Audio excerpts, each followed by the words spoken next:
문제를 남겨주시면 답은 저희가 찾겠습니다. 그 세금을 줄일 수 있는 절세 혜택으로 연구소를 한번 소개한 적이 있는데 연구소에 대해서 문의들이 상당히 많으시더라고요. 바뀌는 개정 내용에 대해서 오늘 좀 총정리를 해서 말씀을 좀 드리려고 합니다. 네네. 그러니까 연구소 관련된 부분이 사실 개정은 작년 2019년 작년이네요 벌써. 네.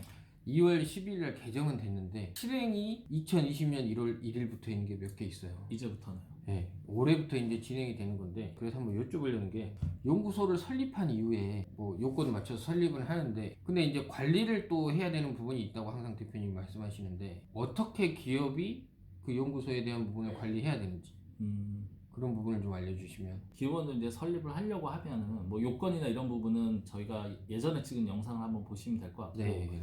내가 앞으로 향후 1년 동안 어떤 사업 내용을 가지고 어떤 연구 개발을 통해서 어떤 비용을 들이고 계획서가 들어가게 되거든요. 네. 그리고 그걸 통해서 개발을 어떻게 하고 있다라는 구체적인 이제 연구 노트 혹은 뭐 연구 개발 일지 등과 같은 내용들을 작성해서 이제 보관을 하게 되죠.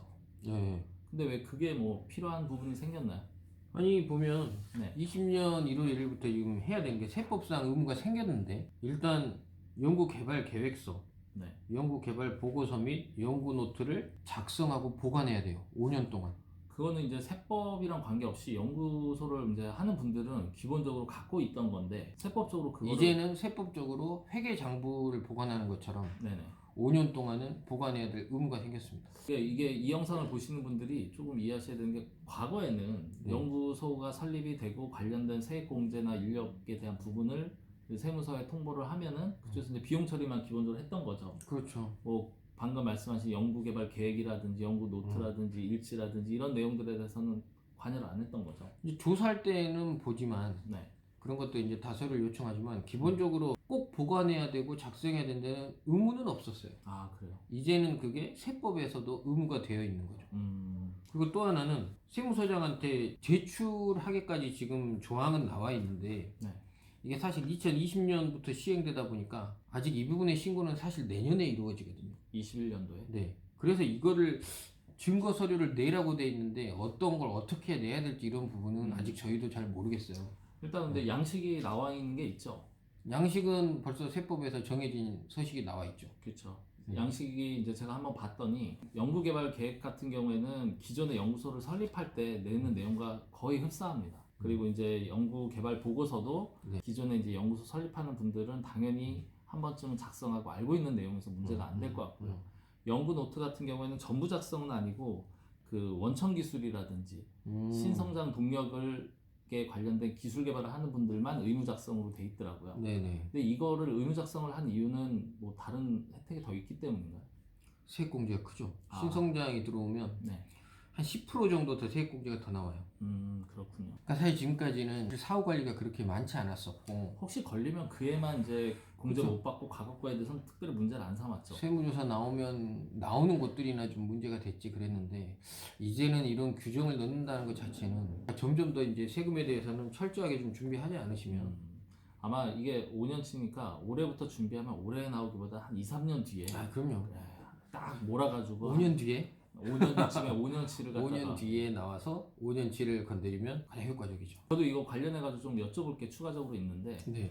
연구소를 설립을 했을 때 연구 인력에 대한 세액공제잖아요. 그렇죠. 만약에 직원이 퇴사를 하면 네. 퇴직금을 받겠죠? 봤죠. 그럼 퇴직금도 연구 인력에 대한 인건비랑 동일한 내용인데 네. 그럼 퇴직금도 세액공제가 되나요? 근데 퇴직금하고 네.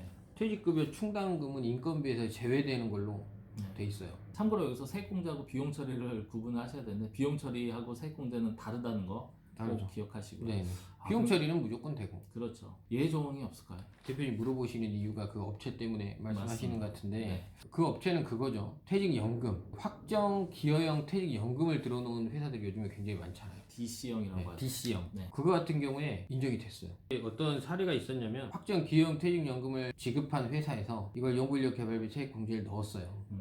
근데 국세청에서 안 된다.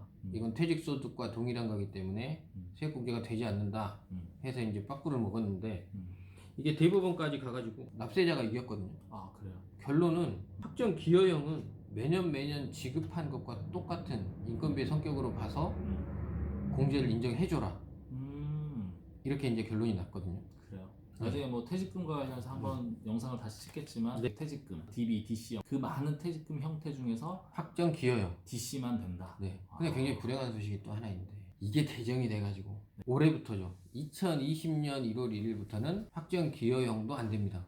아까 말씀드린 그 연구개발 관련된 개정에서 19년 2월 10일 새로운 조문이 들어왔는데 퇴직연금 계좌에 납부한 것도 인건비 성격으로 보지 않는다.